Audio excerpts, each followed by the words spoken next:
Madame, monsieur, bonsoir. C'est l'heure de votre rendez-vous quotidien avec l'actualité sur ATV. Au sommaire ce soir. Un homme échappe à la mort au Robert, visé par une dizaine de tirs d'armes à feu. Le patron d'un salon de coiffure s'en sort indemne. Mais le commerce ainsi que la devanture de la mairie de la commune portent les stigmates de la fusillade. On en parle dès le début de cette édition. Dans ce journal aussi, vous verrez que les actes de vandalisme à l'encontre de la ZMO de Saint-Pierre se multiplient. Une vingtaine de bouées ont été dégradées ces dernières semaines aux Grandes Dames de Cap-Nord. Enfin, à l'affût du monde, c'est le nom de l'exposition visible à partir de demain et jusqu'au 2 novembre à la Fondation Clément. Elle propose de plonger dans l'univers de Serge Boudin-Thébia, disparu en 2013. 13 coups de feu en plein bourg du Robert. Le propriétaire d'un salon de coiffure a frôlé la mort vendredi dernier. Il a été visé par des tirs alors qu'il fermait son commerce. Fort heureusement, aucun blessé n'est à déplorer. Mais les impacts de balles sont bien visibles sur la devanture du salon, mais aussi sur celle de la mairie. Le reportage de Ryan Aneas. Des vitres brisées, des douilles au sol et même la mairie touchée par les tirs. Au Robert, une fusillade a semé la panique vendredi dernier. Le propriétaire de ce salon de coiffure était la cible. Après avoir nettoyé puis fermé son commerce, l'homme d'une trentaine d'années nous raconte ce qu'il s'est passé. Je ferme la porte, je baisse le rideau, ensuite je me dirige vers ma moto pour rentrer, quoi. Et j'entends tout de suite des détonations, je me fais tirer dessus tout de suite, directement, sans parler, sans quoi que ce soit. Les 4 assaillants l'attendaient selon lui et les forces de l'ordre ont retrouvé près de 13 douilles. Le propriétaire nous explique qu'il n'aurait aucun différend, aucune querelle avec qui que ce soit. J'ai jamais reçu de menace de qui que ce soit. Ils étaient cagoulés, donc j'ai pas pu voir de qui il s'agissait. Ils étaient en voiture, ils étaient à terre, à pied, mais ils avaient un véhicule stationné. C'est un petit peu de l'opportunisme. Je pense qu'ils se sont passés, ils ont vu, parce que comme j'étais le seul commerçant ouvert à 7 heures, il n'y avait pas de lumière du tout, toutes les rideaux étaient baissés, ils ont peut-être vu la moto, ça les a attirés et puis ils se sont dit bon ben voilà quoi. L'homme a effectivement un scooter de gros cylindrés qu'il gare chaque jour devant son salon. Pour lui, c'est le 2 roues qui aurait été convoité. Près d'une semaine après les faits, le propriétaire est tout de même choqué. Je suis quelqu'un, j'ai la tête froide, mais bon, c'est pas un climat serein du tout pour la population, c'est pas un climat du tout. Même pour travailler, pour se rendre au travail, pour sortir, ça donne plus envie du tout de faire quoi que ce soit. Bon, après moi, à mon niveau en tout cas ça va. De toutes les façons, je suis obligé de travailler, donc on n'a pas le choix, il faut gagner sa vie. Juste à côté du salon de coiffure, des pompes funèbres installaient justement des caméras de vidéosurveillance. Le technicien nous raconte ce qui a été enregistré. Ils ont juste vu quand lui fermait son salon, il allait près de sa moto et puis il est revenu après près de son salon en courant, je pense pour essayer d'esquiver les balles. Il sortait, il allait près de sa moto et puis directement ils sont arrivés sur lui et puis ils ont commencé à tirer. Première fois que j'ai vu ça. Sinon je ne pense pas que ce soit des gens du Robert qui ont dû faire ce genre de choses. La mairie, également touchée par ces tirs, réagit. Farel François Augrin, maire du Robert, s'indigne de ce tragique événement. Je dois vous dire que j'ai été particulièrement surpris de cette espèce d'agression. Mais c'est vrai qu'aujourd'hui, on a une espèce de recrudescence de la violence dans notre société qui, je dirais, dépasse les limites de ce qu'on a connu. Donc c'est vraiment quelque chose à réprimer, mais vraiment avec sévérité. Et je crois que parce que la vie d'un homme, la vie d'une femme, la vie d'une personne n'a pas de prix. Le jeune propriétaire du salon de coiffure s'en sort indemne, un véritable miracle, après 13 tirs. Et derrière ces scènes, un bilan lourd, 23 homicides en Martinique depuis le début de l'année, plaçant l'île parmi les plus touchées de France par les meurtres. À Saint-Pierre, les actes de vandalisme à l'égard des bouées de la zone de mouillage organisée seraient de plus en plus fréquents. Ces installations doivent permettre un meilleur positionnement des bateaux de plaisance dans la baie afin de préserver les fonds marins. Mais ce n'est visiblement pas du goût de tous. Cap-Nord condamne ces actes avec fermeté. On fait le point avec Diana François-Eudoxie. Des cordes sectionnées, puis rattachées jusqu'à 4 mètres de profondeur, le résultat des actes de vandalisme sur les bouées de la zone de mouillage organisée de Saint-Pierre. Un nœud de 8. Pour certains professionnels de la mer, ces actes sont réalisés avec précision et des équipements de plongée. Si une vingtaine de bouées a été visée depuis l'année dernière, ces derniers jours, la fréquence de ces vandalismes a augmenté. On a récupéré aujourd'hui deux bouées endommagées, il y en a encore une dans l'eau. Donc on voit une coupure très nette du cordage et les deux bouts du mouillage ont été, il y a un cordage supplémentaire qui a été rajouté. Donc on voit que ça a été coupé volontairement et raccordé également volontairement. Ces attaches peuvent se rompre en pleine utilisation. Un système d'amarrage fragilisé qui expose les embarcations à un risque de dérive, voire d'accident grave. Un bateau s'est d'ailleurs retrouvé au large en raison de ces sabotages. Cap Nord condamne avec fermeté ces actes de vandalisme. Ce système d'amarrage destiné aux plaisanciers avait été mis en place après une quarantaine de réunions avec les corps de métier impactés par ces installations, tels que les marins-pêcheurs. C'est vrai qu'aujourd'hui on avait trouvé un accord sur lequel on était. Entre-temps, quand on a réalisé à nouveau les travaux, on a recommencé les travaux, il s'est avéré qu'il y avait de nouvelles demandes qui sont arrivées pour un recul des bouées de l'ordre de plus de 300 mètres, ce qui est techniquement pas possible au regard des fonds, puisque les fonds, ça descend assez vite au niveau de Saint-Pierre. Ces équipements publics sont destinés à garantir une bonne cohabitation entre tous les usagers de la mer et préserver les fonds marins et les épaves. Suite aux dernières concertations, 56 bouées ont été enlevées. Pour certains marins-pêcheurs, le vandalisme de ces bouées de mouillage n'est pas étonnant. Ça ne choque pas, non. Au contraire, on aurait aimé qu'ils enlèvent pour nous, voilà, pour travailler mieux, pour gagner plus d'argent. Ces bouées-là, ça nous empêche de travailler. En tant que marin-pêcheur, je ne peux plus travailler, je ne peux plus faire le filet de balaou. Parce que vous voyez, juste en face, là c'est là qu'on faisait les balaou.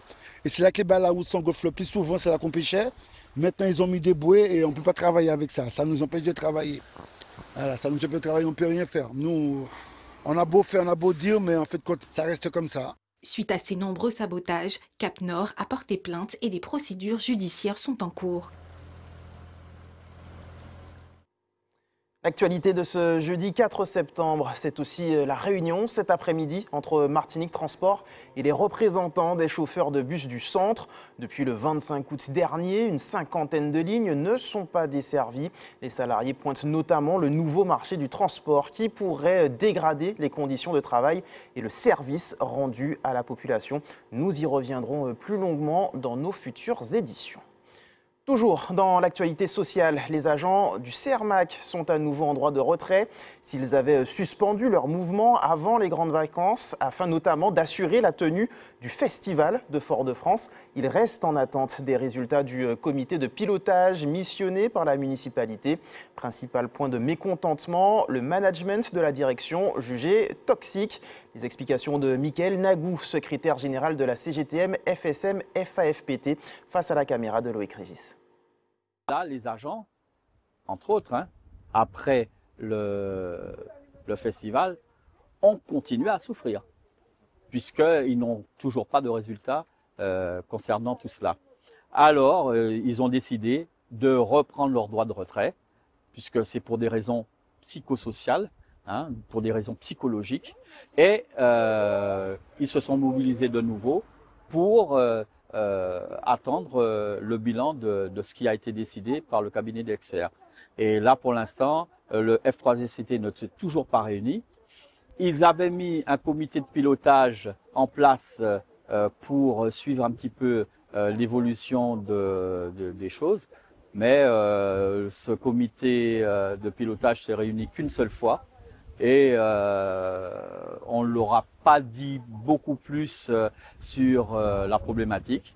Il y a d'autres revendications qui, à l'époque, avaient été menées, à savoir la régularisation de certains contrats, et puis aussi l'amélioration des conditions de travail sur le lieu même, à savoir que, par exemple, au niveau du dôme du Cermac, il y a des plaques de ciment qui commencent à tomber, etc.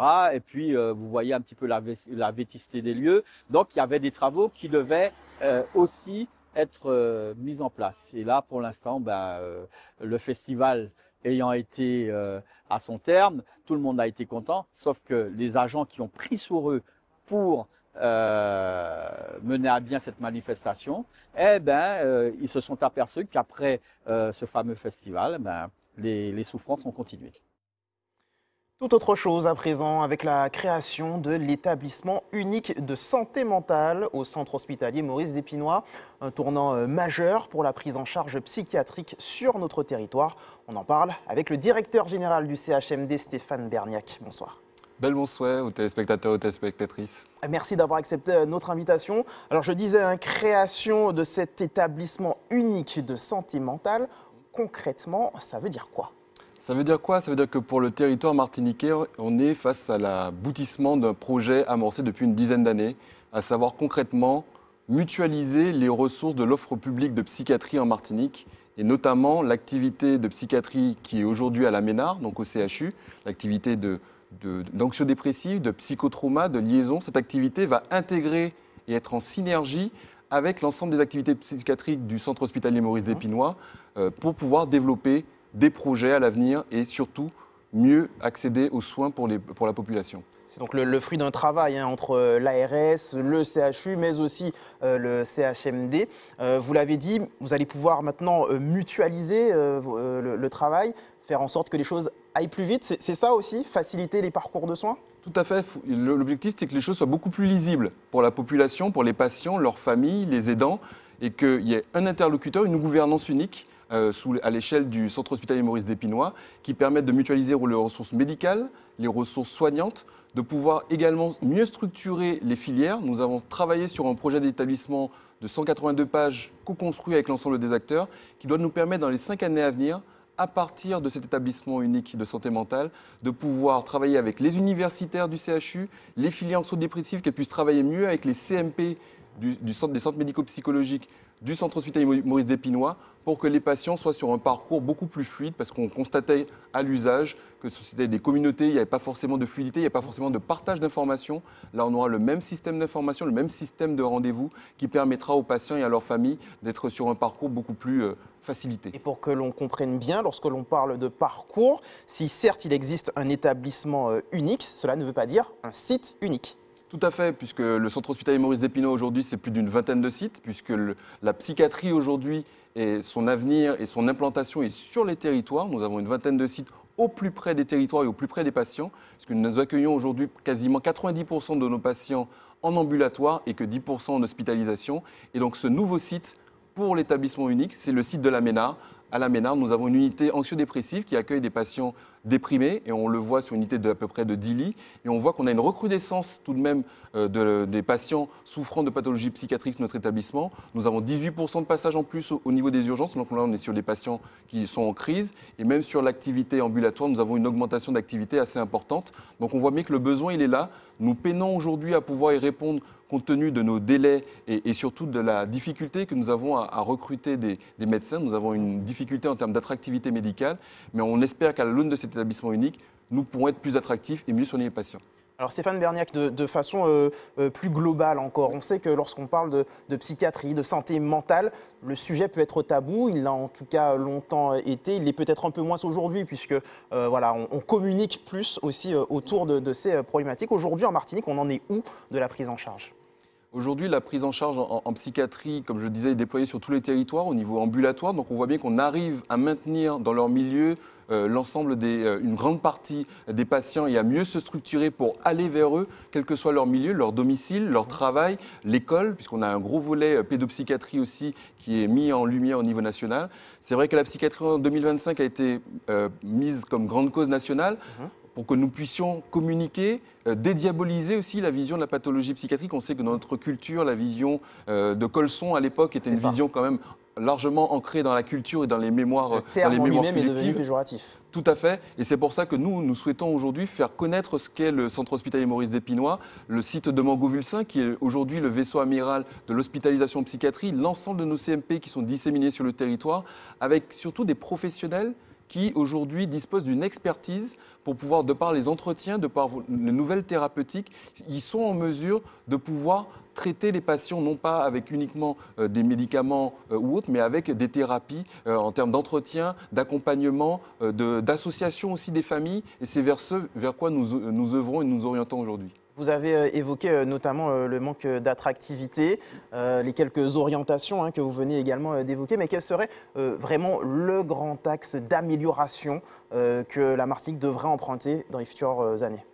Le grand axe, c'est vraiment pouvoir travailler sur l'ensemble des parcours des patients, c'est-à-dire pouvoir détecter et dépister précocement les pathologies psychiatriques. Et il faut quoi pour faire ça? Il faut que nous ayons davantage de ressources médicales, parce qu'on le voit bien sur nos CMP, pour pouvoir réaliser ces diagnostics et dépistages, il nous faut disposer de ressources médicales pour pouvoir organiser ces entretiens, pour mieux diagnostiquer, mieux dépister, et aussi être en soutien des familles, parce qu'on sait qu'il y a beaucoup de souffrance aujourd'hui dans les familles par rapport à soit une méconnaissance de la pathologie, soit une difficulté à obtenir des rendez-vous dans des délais raisonnables. Ensuite, pouvoir hospitaliser et suivre ces patients au long cours, faire des bilans et ensuite gérer l'aval, parce qu'on pense souvent psychiatrie, enfermement, mais il y a aussi besoin de pouvoir aider ces patients à trouver un travail, à pouvoir trouver des structures médico-sociales, parce qu'il y a des patients qui, de par leur pathologie psychiatrique, souffrent d'un handicap, donc ont besoin de soins beaucoup plus encadrés, avec beaucoup plus de personnel. Et c'est là aujourd'hui où nous devons travailler sur les filières d'aval, c'est-à-dire qu'on a des patients qui aujourd'hui sont hospitalisés à Mangovulsin et qui nécessitent des structures médico-sociales d'accompagnement. Et c'est vrai que nous manquons de place aujourd'hui sur le territoire en ce sens, et on travaille avec l'ARS, avec la CTM pour pouvoir ouvrir davantage de places et pouvoir trouver et mieux accompagner ces patients. Et un travail aussi peut-être à faire sur la population, puisqu'on parlait de ce côté tabou de la santé mentale et de la psychiatrie sur notre territoire. Merci beaucoup Stéphane Berniac d'avoir accepté notre invitation ce soir au Journal d'ATV.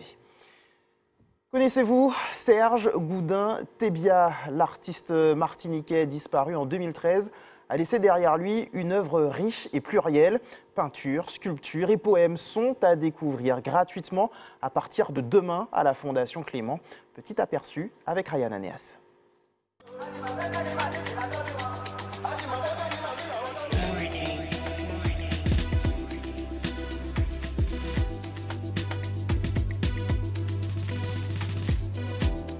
Les spectateurs vont peut-être être surpris parce qu'ils vont trouver un polymorphisme dans la pratique de Serge Goudin-Thébia. C'est-à-dire que la peinture n'est pas vraiment de la peinture, la sculpture n'est pas vraiment de la sculpture, et pourtant c'est de la sculpture. Il se trouve que Serge avait réussi à synthétiser et à faire un travail aussi bien théorique que plastique, parce qu'il était poète et plasticien. Et il a beaucoup travaillé avec le groupe Fromager, avec la géopoétique, etc.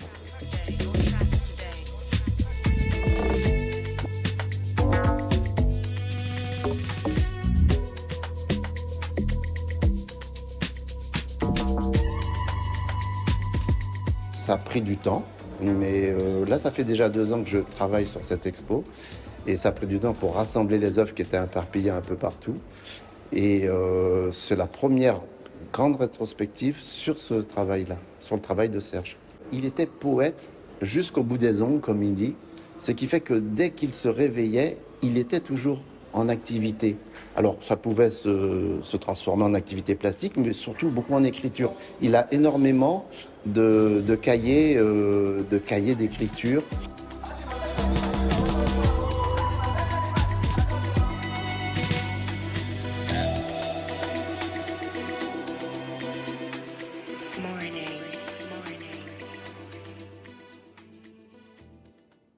Une exposition visible jusqu'au 2 novembre. Comme chaque soir, on regarde ensemble le calendrier de l'EFS. Demain, vous pourrez donner votre sang au quartier Usine au François de 8h30 à 13h30. Autre possibilité, la Maison du Don, immeuble Le Fils, quartier Dillon à Fort-de-France de 11h30 à 17h30. C'est ainsi que se referme notre édition locale. On se retrouve dans quelques petites minutes pour l'actualité nationale et internationale. A tout de suite.